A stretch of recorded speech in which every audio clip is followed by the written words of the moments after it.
Thank you for joining me today in this course outline about mortgage-backed and asset-backed securities.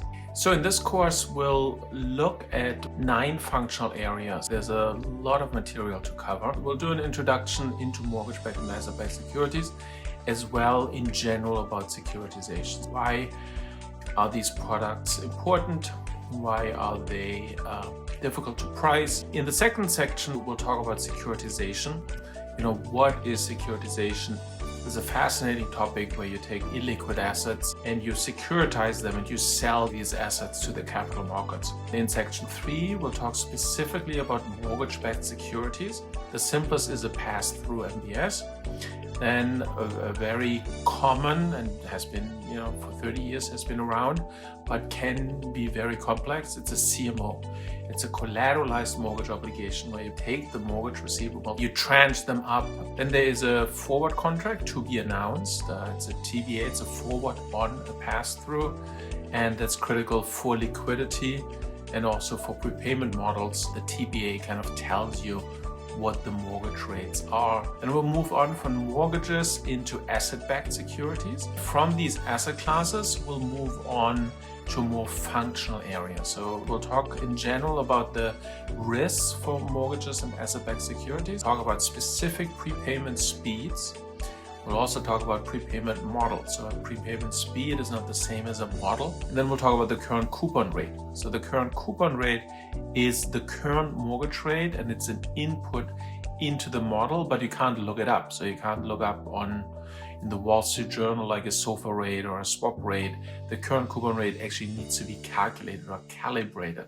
So we'll talk about stochastic interest rates because there's an option. And then we'll talk about how this links into a prepayment model. And then the prepayment model is an output and it needs to go into a cash flow engine because the tranches are very complicated. So in the building blocks of the analytics, we'll list all of the different building blocks and how they interact with each other. And that leads us then into the pricing. There's static pricing where you just discount cash flows. And that is sometimes appropriate, especially if the optionality is not that large. So if you, for example, have an ABS with credit risk and credit is really the driver of the value of the ABS, you may be able to just take this in your credit into account, discount cash flows, and in the discounting you take advantage of your credit assumptions. So there you have static pricing. But really, if you have an option, stochastic pricing should be applied. So stochastic pricing will allow you to price the prepayment option. Very complicated thing to do because you have this prepayment function. So it's not just an interest rate model. We'll have a quick thing about Monte Carlo standard errors. Then we'll talk about option adjusted spread. So option adjusted spread is something with stochastic pricing. It's a critical measure, very important.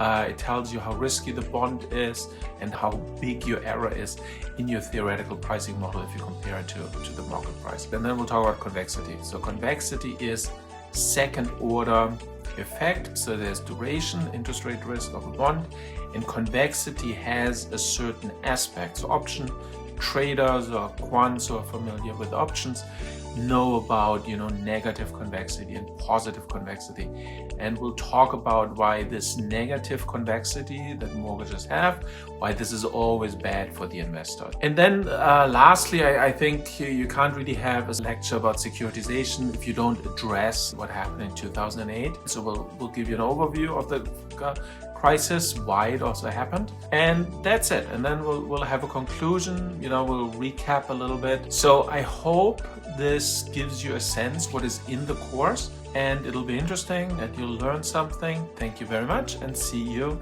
in the first session.